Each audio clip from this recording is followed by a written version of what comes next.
Hey everyone, welcome to Gaming Explained. In today's video, I'm going to show you how to buy gems on Beach Buggy Racing 2.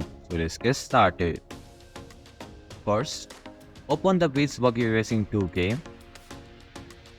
Tap on the shop option from the top of your screen.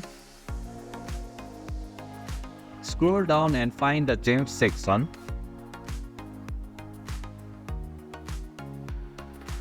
Here, choose the gems pack you want to buy and tap on it.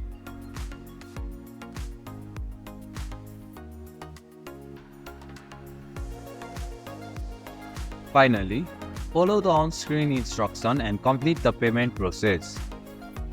And this is how you can buy gems on Beach Buggy Racing 2. Thank you for watching Gaming Explained.